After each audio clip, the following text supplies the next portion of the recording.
deal on Brexit. As you know, for the first time in 3.5 years, Parliament voted to endorse a way out of the EU, the deal I was able to do with our friends and partners.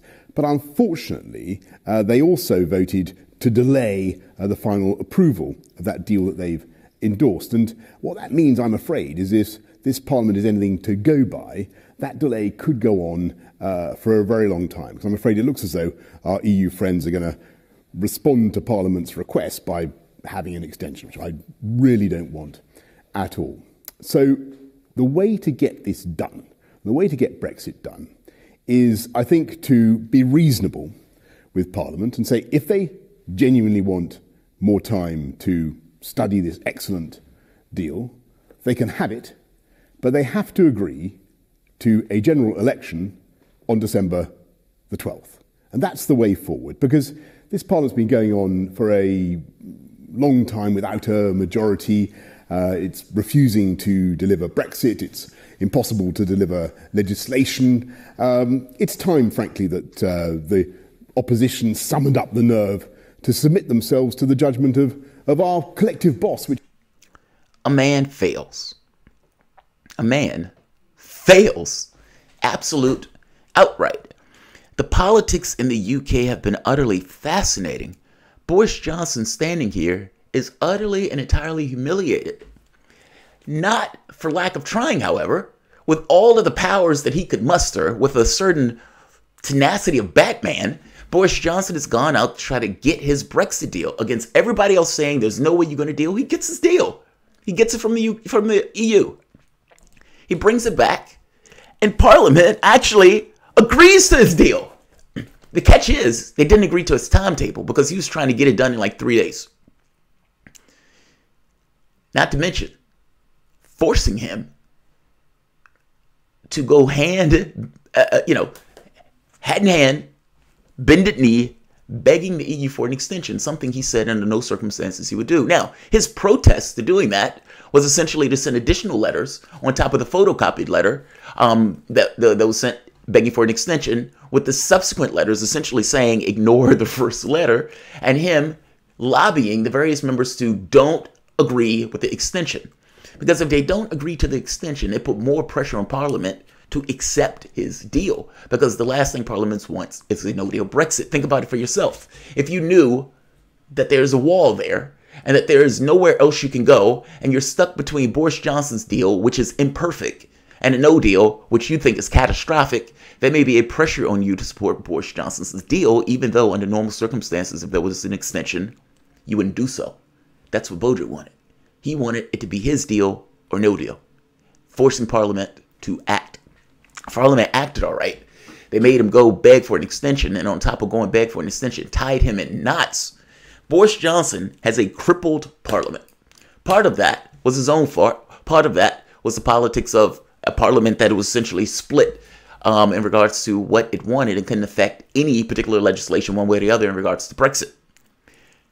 He got rid of multiple members of his own party because, again, I kept saying he wanted an election. Deselecting those members didn't matter because he wanted members that would back his deal. He has a broken Parliament. They can't affect pretty much anything. They got his deal through, but again, they couldn't affect the timetable. And from the standpoint of everybody else being in opposition benches, their one main job was to see that he failed. Tie him in knots. Fine, you're going to get us out by the 31st? Let's see how you do that when you need to go beg for an extension and when you need to get all of it through before you get any of it through. Let's see how you do that. Let's see you pull that off. Well, they were successful. Not to mention, when he's begging for an election, he needs 2/3 of Parliament in order to approve that election. And Labour and Liberals, no. Now, Corbyn had been begging for an election for 3 years under Theresa May. Johnson gets in office. Johnson goes saying, we want an election. And they say, no. Because what they know is he is tied in knots. He has a crippled Parliament. He has staked all his political capital on leaving on the 31st.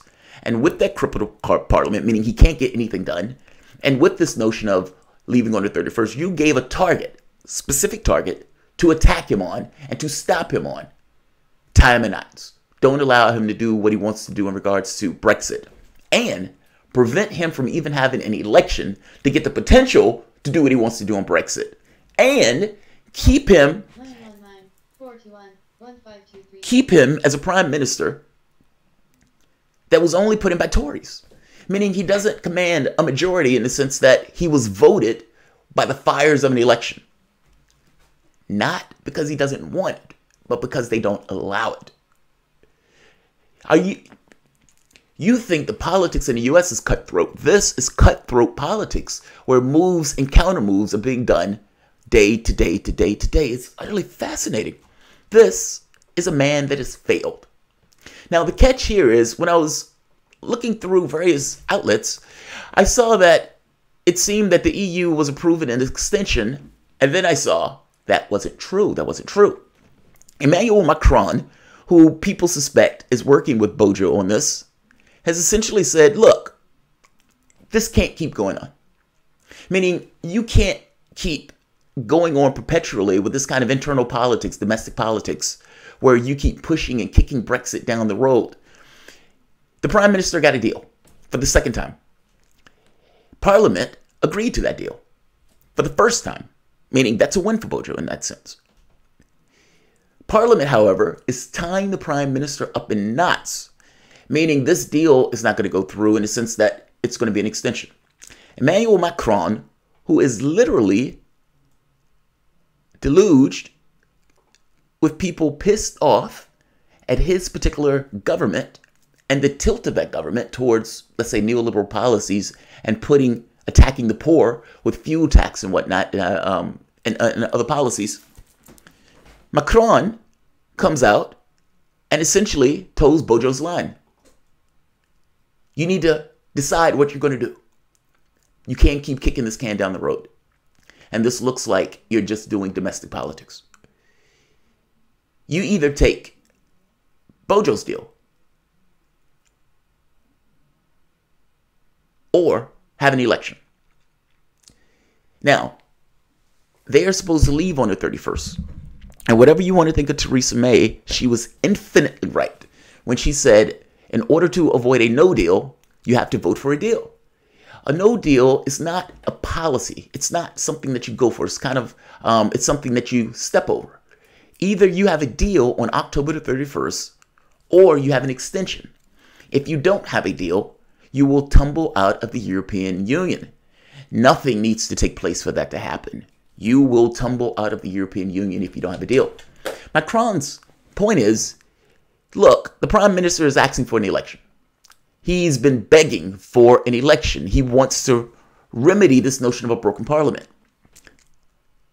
Either you give him that election, showing some level of progress in regards to what you guys are doing on Brexit, in which case we would grant you the extension, or you accept his deal. Those are the only two options. Meaning Macron is essentially saying, I will not ratify this notion of you getting an extension. And he has the power to do so under EU law. All 27 member states have to agree for Britain to get that extension. It was this channel that kept saying they're assuming that they're going to get an extension. It only takes one to deny that and say we're sick of this process. Well, Bojo found his one. Macron. Macron is dipping into UK politics. Bojo says he wants an election. Macron is essentially saying, you either accept Bojo's deal or you have that election. Otherwise, I will not ratify and support an extension. Labour response to this has more to do with this notion of where will they accept a general election or snap election. Labour is split on this. Now, I strongly suspect that Labour and opposition parties are split on this because they know if there was an election, despite of all of this failure, despite of losing almost pretty much all of his votes, I think he won one or two, as his time as Prime Minister, the public will back him. He will win that election. It is possible he will win that election in spades. They know that. He's trying to have an election on December 12th. What the public sees is that a prime minister is trying to do due diligence to get them out on the 31st and is using all the powers at his disposal to do so. They also see opposition trying to stop him in that. The public is sick of it and want them to get it on. So they punish the other opposition parties in regards to how they see those parties. Even people who typically vote Labour thinks Labour policy on this is utterly ridiculous. Labour wants to go to the European Union, get a deal, come back and vote on that deal, by which they will vote down that deal, meaning Labour will be voting against the deal to which they agreed upon. That makes zero sense. How can Labour members support a policy that is that ridiculous, even though they may find Tories despicable?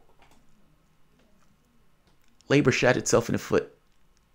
And now they're terrified of an election. And Bojo, in this moment, is like, look, you can't have it both ways. You can't not allow my deal. Because Bojo pulled his deal. He paused this deal. He's like, look, I'm not going to negotiate on this stuff. I want to have an election. I'm sick of this. You can't have it both ways.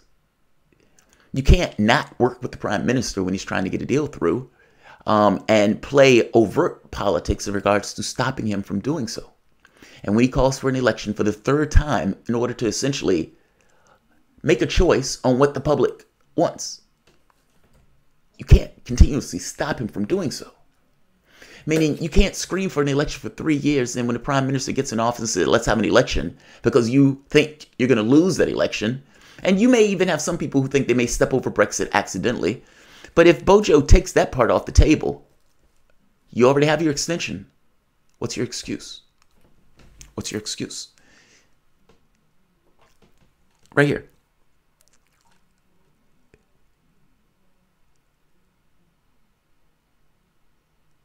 Let's see.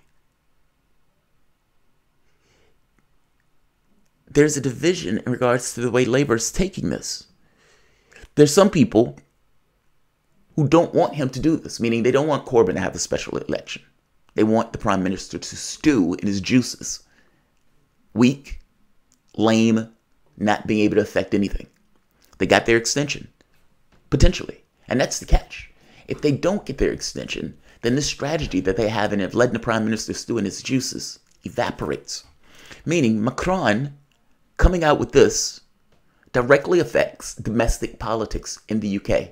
Because Labour policy of let's just let the prime minister stew may end up with them stepping over a no-deal Brexit based on their own policies. Isn't this fascinating? I find this to be utterly fascinating. Labour is split. Some want the special election. Others don't.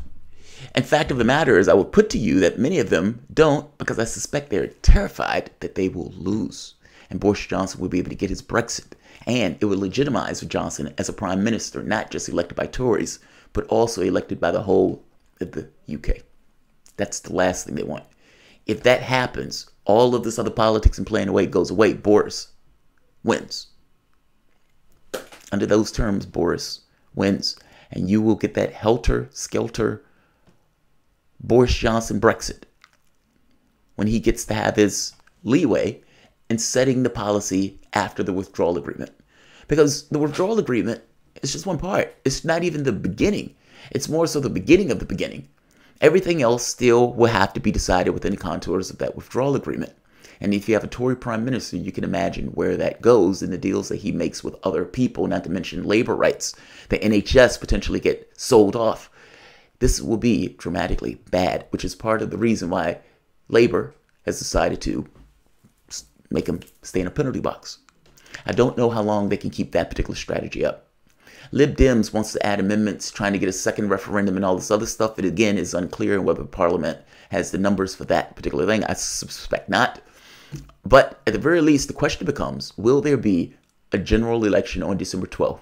And will Labour finally give in to Boris Johnson's demands for a special election?